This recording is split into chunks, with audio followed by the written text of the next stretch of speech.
you'll have to excuse me. I've been feeling a little sick lately, so just excuse that.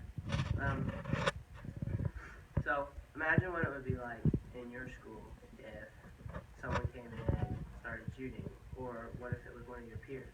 How do you think that would impact your community or even your country? Um, I've done a lot of research on Columbine, and today I've come to tell you about it. So first we have to focus on how they planned it and what their motive was. So the two boys' names that were the shooters were Eric Harris and Dylan Klingel.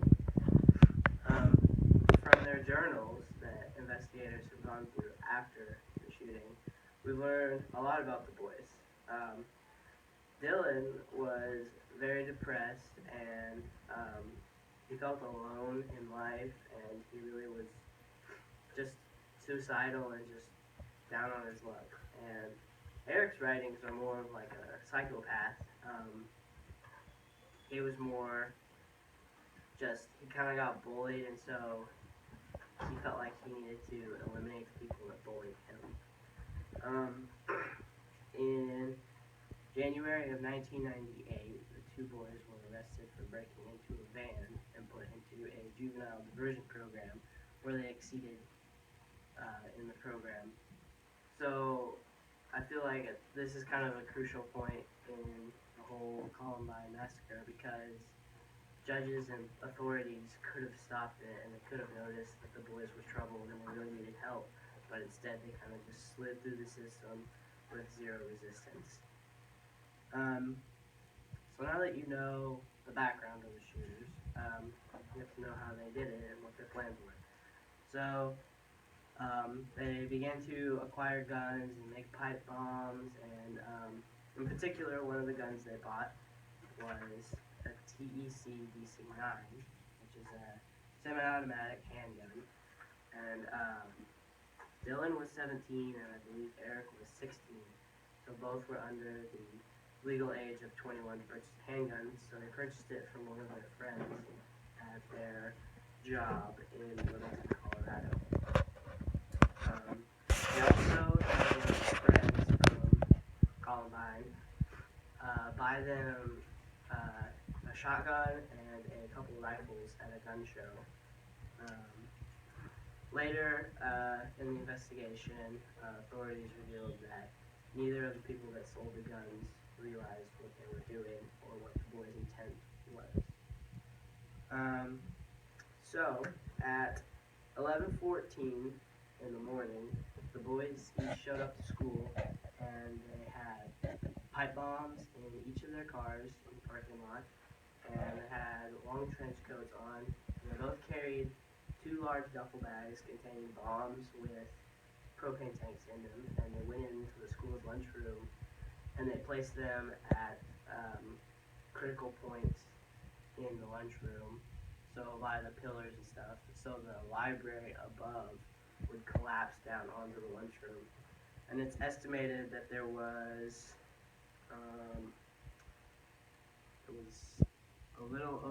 there was 435 kids in the library and the lunchroom combined. So thankfully the bombs were not successful and the lunchroom did not collapse, but had they, it would have been even more detrimental. So at 11:19, when the bombs didn't go off, the two boys became impatient and they entered the school with their multitude of guns and weapons, and they began firing at the first two people they saw on the lawn of the school. One was critically injured and is still paralyzed today, and the other was killed. Rachel Scott was the first person murdered in the Columbine massacre. There are several eyewitness accounts and quotes, and some of those you have to take or discern on which you think are real or not. But there was one quote that's from a person who was actually shot on the ground and heard the boys say, "This is what we always wanted to do. This is awesome." So their whole reasoning for doing it was to get back at the people that always tormented them and bullied them, and they were obviously ecstatic that they got to do it. At approximately 11:21, they finished outside the school and they entered the school. They raided the halls and just shot at anything they saw moving. And initially they went to inspect their bombs in the cafeteria and see why they failed.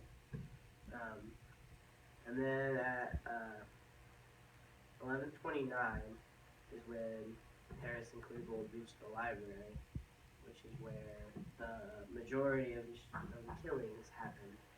Um, they had shotguns which spread in a wide pattern, and they just shot carelessly at crowds of kids. And 12 people, or 10 people were killed in the library, and 12 were wounded. And by the time it was all said and done, at around 12 to 12:05, the shooters turned their guns on themselves and shot themselves. The total people dead of the massacre, there were 12 people, and more than 20 were injured, students and teachers.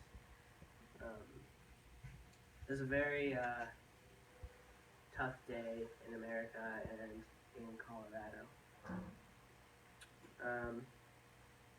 It really impacted schools everywhere because from this and other shootings began the zero tolerance policy we see in schools today. So now if there's a troubled student or someone doing something suspicious, schools are on much more high alert and they have a much stronger system for helping these kids before they can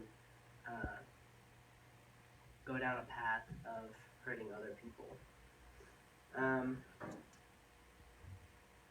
To finish, I would just like to say that